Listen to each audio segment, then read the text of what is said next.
Good morning, good morning, good morning. How's everybody doing? I'm here with my gorgeous Laura today. Yes, I'm, Hi. I'm glad that we get to do this because I started the week off with Tara on Monday, and now it's me and you, kiddo. Dream team in the house. I know.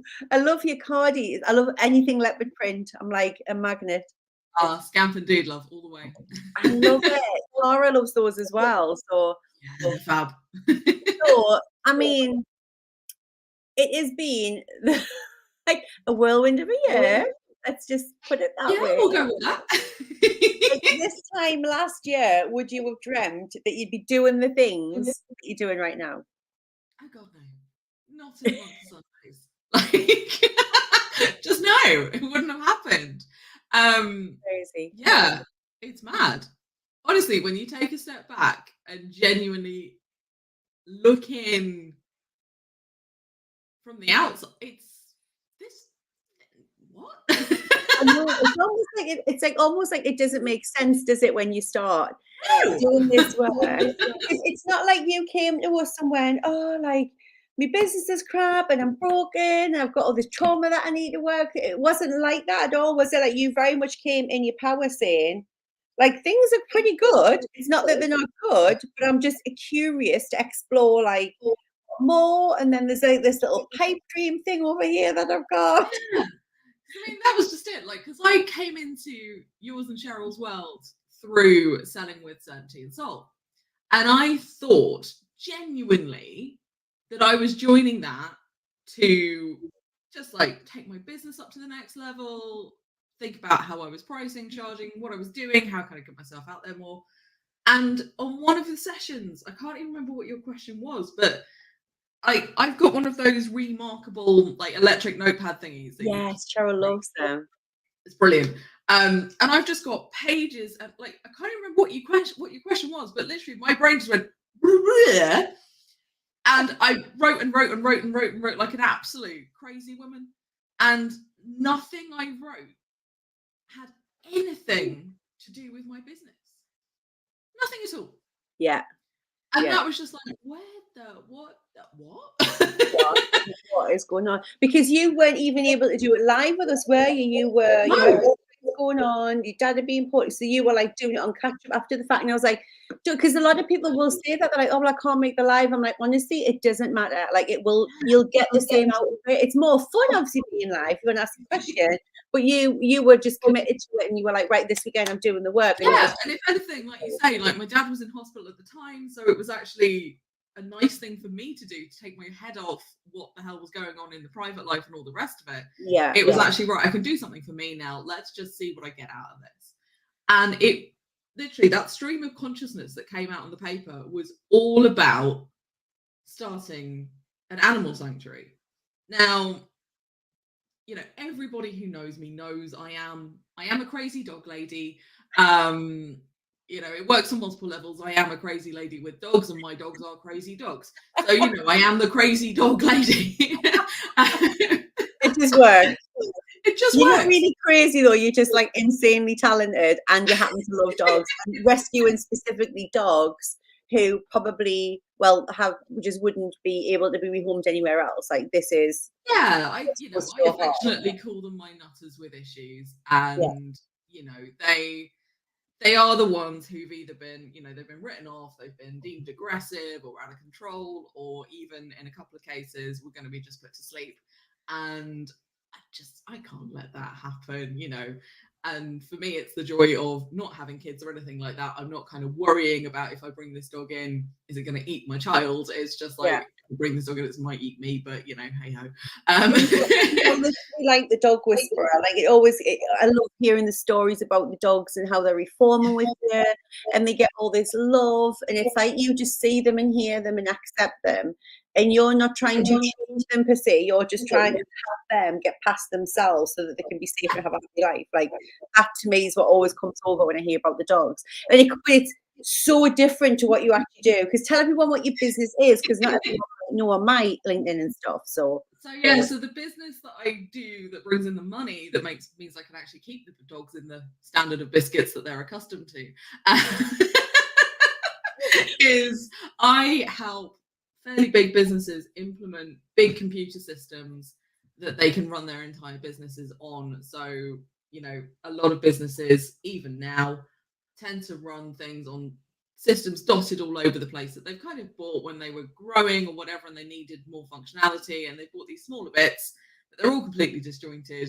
And some poor soul somewhere, normally on a Friday, has to spend their entire day trying to pull together some reporting on Excel, probably for management, to get them the information they need to run the business. So I kind of go in and help them overhaul everything and put in one system that can run their entire business and give them the reporting and the access and all the data in one place and one single version of the truth.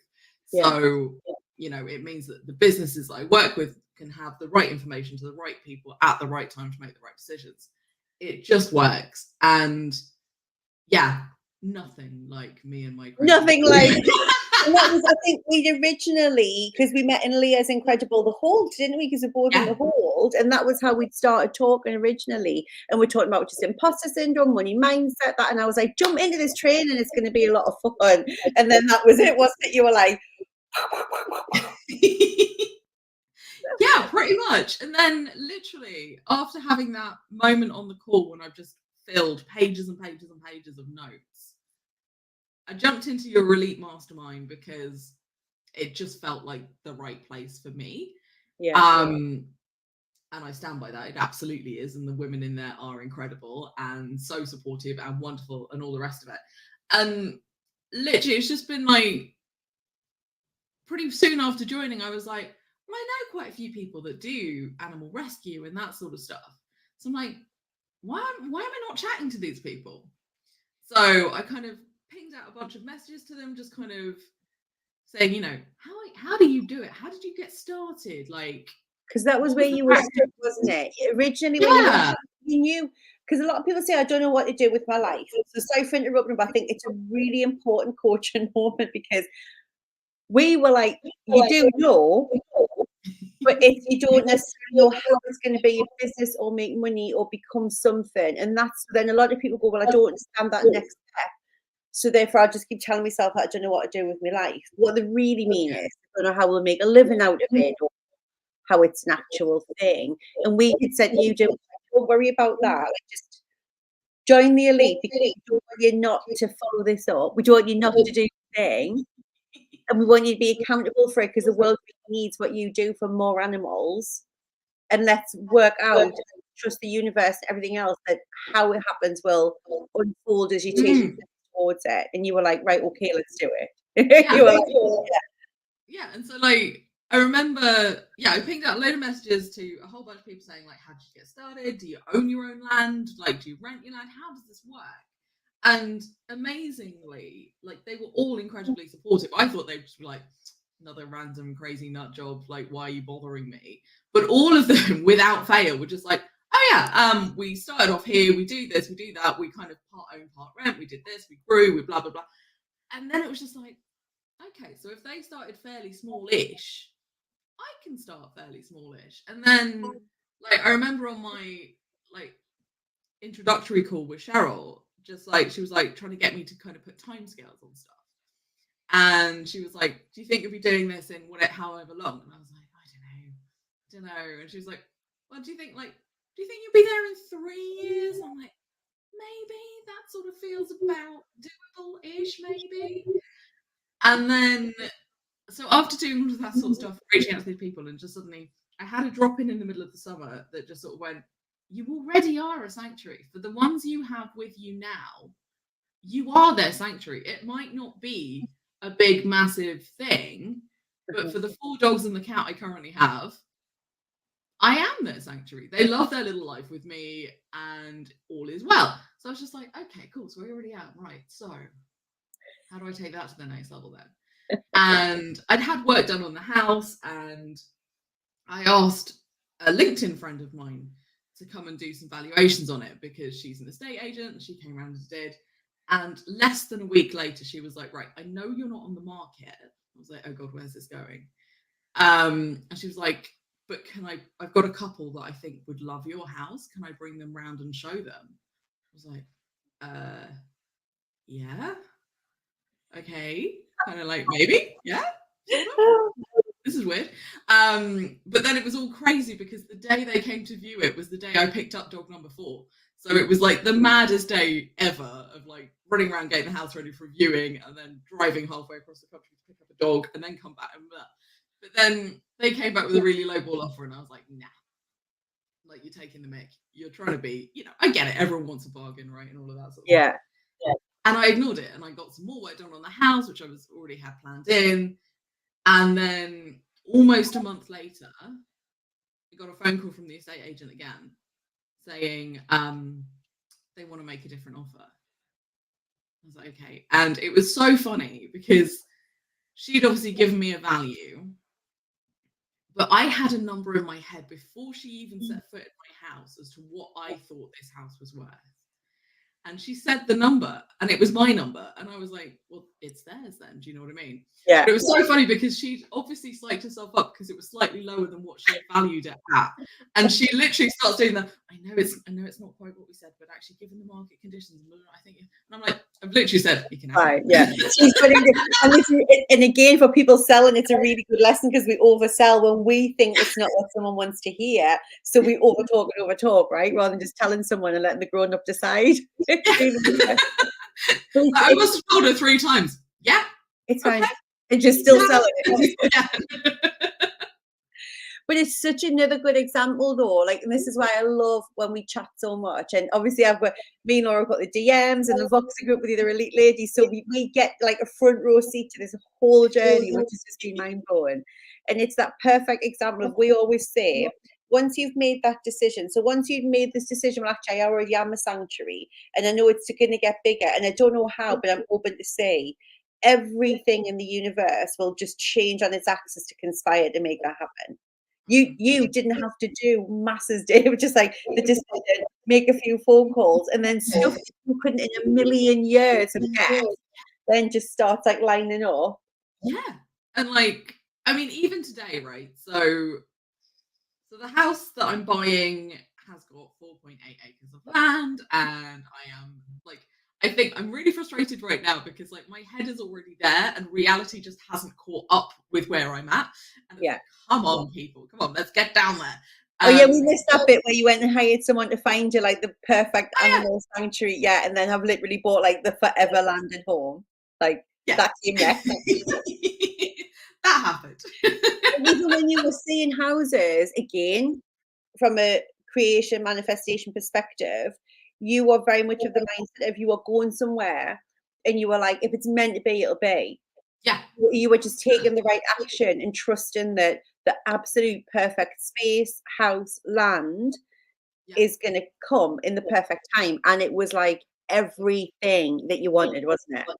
Yeah, literally everything. And I don't think I actually told you this in the Vox group or anything else, but when I was walking around the land at the new place the day I went to view it, like, I've got a thing about butterflies. You know, I've got a thing about butterflies.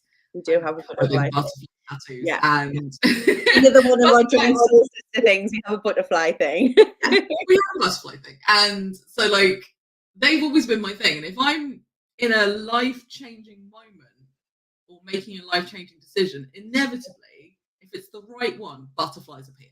I can't describe it any more than that. And I'm walking around the land at the new house, and there were 3 butterflies showing me around.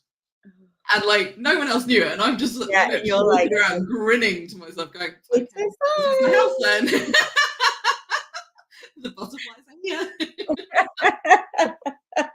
Now, wherever you go, where people want to do a deal with you, they'll just be like hatching butterflies out the places, going like, "Look, it's a sign, Laura." I love it, but yeah, it was just all these little signs, and it felt so easy once you'd made that decision. It felt like, of course, there've been glitches and legal and like stuff that we all have to deal with on buying houses and selling houses, but you've always sat in your power with it and just said, this is how it is for me, and know it's going to line up and work itself out perfectly. Yeah. And just trusting that, you know, like you say, even if there are glitches, which there have been, you know, even like last night I reached out in Leah's Holt group, because knowing that there's business people there from a whole range of different environments, because like my solicitors unfortunately have been impacted by a cyber incident, Yeah. and have been offline for over a week now, which has obviously brought everything to a grinding halt. So I posted in there, and a lovely, lovely lady called Isabel reached out to me this morning and was just like, yeah, I can help you. Like, we can see if we can actually get you away from your current solicitors and into someone that can get you finished, because you're so near. We can crack on. And I was like, oh my God, like, you're amazing and I love you. Always a network. What's great with the whole business as well, there's always someone that knows someone. Really, really. And just, just that, I think it's just that weirdest feeling of just like, I think for anyone else, it's just kind of there going, oh, well, could I do this or whatever? Once you've taken that leap of faith and you've got out of your own way and you've got rid of the what if, oh God, what if, and the human mind Yeah. is designed to catastrophize, right? And keep 100%. us safe. But when you can reframe that to what if this works out? What if this is it? What if this is everything I dared to dream of and more? What if this is the most incredible thing it could ever possibly be?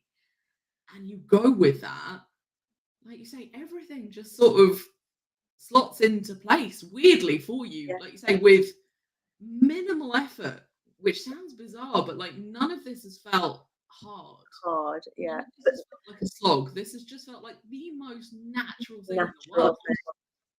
I always say that, Laura. Like, I feel like it's harder sitting denying the stuff that you really want and going through life on autopilot on this hamster wheel because it's what you think you should do or because it makes money but not actually having joy in it. Like, for me, that's hard. For me, going, actually, I want to set this business up and we want to support women and we want to work with mindset and we want to show them what's possible, was actually the easiest decision. Are there still difficult moments or days or hours or challenges or system shit? Or, of course, it's a business, it's life. Yeah. All white picket fences, but I get to choose my hard. And I'd rather have a hard day here doing this and having these decisions to make than a hard day in the life I had where the whole thing felt like an uphill battle. Well, it's like when I was doing, I've done it more than once now, but like there's a couple of times that stand out when I've left corporate jobs with nothing to go to, simply because staying in that job was sucking the life out of me and making me miserable. Yeah. And I was like, well, that's the scary thing. The scary thing is doing that indefinitely. Yeah. And actually, the easier thing, even though there was nothing lined up, was to leave it. Yeah. Trusting in myself and my abilities that I could do something else somewhere else and someone would see value in that. Yeah. And I've done that at least 3 or 4, like a bunch of my mates call it doing a Laura, like literally leaving your job with nothing to go to is doing a Laura. Doing a Laura. It's like you just said, though, it's that self-faith and self-leadership. Like, I don't believe that the universe would have anyone do anything they really didn't want to do and not offer them something if they left it. It just isn't in my head how life works. Like, it's always conspiring for you to be the highest version of yourself. And when you're not feeling that, that's because you are ignoring all of the signs and the nudges and the biggest nudge. Right, like when you're not happy, that is your inner guidance system telling you that that's not the right highest use of you and your gifts and your powers in the world. Yeah. And sorry, go on, Laura. I was just going to say, for me, like you say, the scary thing would have been staying, but so many people view the scary thing as leaving. Whereas leaving really refocuses your mind. Like when you haven't got that boss nagging at you, the whatever, like all the other noise around you that was keeping you in that mundane existence that was making you miserable. Yeah. Suddenly when you step out of that, you have breathing space. You can just kind of shed off all the gunk that was thrown at you when you were in that position. Yeah. And actually just go, well, what is it? What is it I'm bringing to the table? What is it I want to do? What is it that I'm, and when you have that sudden moment of clarity, again, that's when weirdly, the last time I did a Laura, when I was still working for other people like that, I was literally out walking the dog and I got a phone call from a recruiter. And it was literally, I think you'll be a really good fit for my client. They're offering this amount of money. What do you think? And I was like, sounds great. She phoned me back less than 10 minutes later going, he wants to see you at 1 o'clock. And I was like, And that wouldn't have happened if you had made that powerful decision, because it wouldn't have, yeah. exactly. And then how was like, so obviously we've talked about how your pipe dream has now become your reality and you're moving any day now. We get this like last little bit over the hill with the solicitors.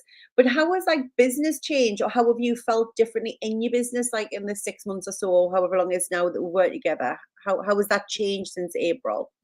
I think for me, the business side of it is, it's doing all right. It's doing its thing. And I'm more just owning who I am and what I bring. And some of the conversations I'm having now, literally, I've had people reach out to me and go, right, I've just started, as like, even recruiters still ring me and they're like, I've just started in this field and I've been told to talk to you because you are an expert in this area. And that's something that 6 months ago I would have struggled to say or hear. I would have just been like, no, don't be silly. I'm not an expert. I just do my thing, you know, and diminishing it with a, like, I was the queen of the, I just do this. Yeah. It's nothing special. And I just do my thing. And, you know, I just happen to get paid and I'm quite lucky. Whereas actually now I'm very much no, you know what? I have been doing this for years. And yeah, I do know what the hell I'm doing. And I'm actually quite bloody good at it. So of course you're talking to me. I love that. It's like a big thing, isn't it? Owning your expertise. So many women struggle, as you know, when you see them sort of come into the elite and stuff and on the challenges, to say and to claim that space of like, yes, I am the expert at something. Talking of experts, I love say all good witches have black cats. That's all I'm saying. But it is mad how we just struggle to say, yes, I am the expert in that field. Yeah, 100%. And just kind of, like you say, just going, well, you know, it's nothing really, and anyone can do what I do, and blah, blah, blah, blah, blah. Whereas actually, I've seen it out there. I've seen people who do the sort of work I do, who can't do what I do, and struggle and just blindly do what they've been asked to do or whatever. Whereas I'm very much always coming from a place of, is it the right thing to do? Like, whether or not it's what the clients ask me to do. If the client's asking me to do something that I think is going to take them into a world of pain, I'm going to tell them, and I'm going to go, stop. Like, this might be what you think you want to do, but actually the consequences if you follow this through are X, Y, and Z. And it feels great to say when you're in your power and you're showing up as that hired expertise in that business. Like, I just feel like from what you've said in your weekly updates and stuff, like, you're showing up with a very different energy now. You would have always done the right thing, but when you really own it, something just energetically translates differently and lands differently with it, doesn't it? When it's like, this is how it is. Like, it's a different boundary level, I think. Yeah, for sure. And just like you say, just being able to own it and not just play it down, and actually be, well, yeah, of course. And like for new clients as well, you know, not just doing the whole, well, if you wouldn't mind pay. I think previously as well, I was a bit like, you know, could you possibly, like, is it almost playing it down and almost trying to, almost me reducing my fees before they've even said what they're willing to pay. And me trying to discount to kind of get them. Whereas actually now I'm like, well, actually, I'm quite good at this. So if you want me, it's going to cost you. Absolutely. And now you're like, these are the fees, and there's no apology with it. It's like, if you don't, great, but this, if you want to work with me, this is it, and this is how I work, and this is what exactly that. And you know, very much just taking that and just going, well, you know, not being afraid to do that. Whereas I think previously I would have been like, oh God, if I go too high, they're going to run away and blah blah blah. But again, who am I to determine what someone else is willing to pay? That's on them. They're grown-ups. Like, they have their budgets. They know what's what. They know if they think I'm going to be a good fit for their business and help them. And if they don't want to pay my day rates, that's totally fine. And I'm not the person to help them with the consultancy work that they need. 100%. So they may well come back to me in a few years' time and go, oh, we really need you now. Exactly, right? And we, you know, we say this a lot, but it's like, when you think it's an ideal client, but they can't afford it, they're not an ideal client. It's really that simple. An ideal client anybody who comes and wants to work with you and is in the position to move forward financially with you, that's an ideal client. So please stop hitting yourself and trying to reduce yourself to fit into their box. When they see the worth and when it's right for them and they're ready for it, they'll pay your fees. But if you go in any business, guys, and you're already willing to discount, straight away, energetically, they will ask for that discount. Yeah. Because and also, in my experiences, the ones when I have reduced my rate before have been the worst clients to work for. They've been the micromanaging knobheads that you just don't want to work with. Whereas actually the ones that trust you to come in and do the job and are willing to pay your fees know that you can do this job. And they just leave you to Laura, this is going to be on your strapline. So Laura's thing is already like, I unfuck your computer systems. I feel like the subhead now needs to be, I do not work with micromanaging knobheads. I do not apply to work. I do not apply within.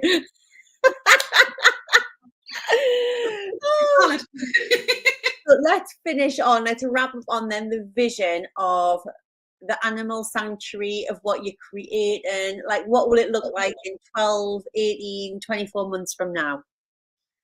Honestly, I have no idea, and that's kind of half the fun. And I was saying this to Cheryl last week, like, I think it is my neurodiverse brain, and for me, I know, because I've got ADHD and autism and stuff, I can hyper focus the shit out of anything, right? It actually really helps me in my business because it means I can get stuff done a lot more easily and see weird solutions that other people can't. But for me, if I zone in on a thing, that is all I will zone in on. Yeah. Me, that's now a cat. Thanks, Florence. Clearly the star of the show. But for me, whenever I've made a big life-changing thing, I've always kind of approached it from a, like, even if people say to you, I want to earn 60 grand a year, quite often they're not actually meaning they want to earn 60 grand a year, because actually, if that's what you focus on, that's what you'll get to, right? Yeah. What normally they're saying is, I'm struggling a bit with the bills right now, or I want to have more expendable income, or I want to do whatever. So for me, I approach it from the, well, what do I not want? Which means that rather than doing that, it means I do that. And actually a whole wealth of opportunities appears to me. Yeah. So in terms of what it's going to look like, I don't know. I know it's not going to look like here. I know I'm going to have lots of land to play with. I know I'm going to have the most amazingly giant ride-on mower to zoom around on. Yeah. You know, huge. Neil's going to come and just have a go on the mower. It's like living his dream of having a gigantor mower. And you said, didn't you, want it so that there's never an animal that will be put to sleep because, like, that won't be able to have a home? Like, that was your big goal when we first spoke, wasn't it? I was like, oh my God, you're so speaking to my heart right now. Well, that's just it. Like, it's, you know, I don't believe that, like, any of my pack, none of them are bad dogs. They had experiences that made them scared or afraid and react in a certain way, but actually giving them the time, space, love to get out of their own way and just realize that life isn't as scary as they thought and that they can just be themselves has been the most amazing thing to be able to witness and be a part of. And, you know, once they always find me, as daft as it sounds, whenever they need me, they find me. And it always seems to be once the current pack are settled and are in a place where they're willing to accept a newbie. Yeah. So, you know, I know it's not just going to suddenly be like, okay, I'm there and all the animals can come, because that would cause carnage. Yeah. But they do find me when they need me. And I just know that that's going to continue. How it's going to grow.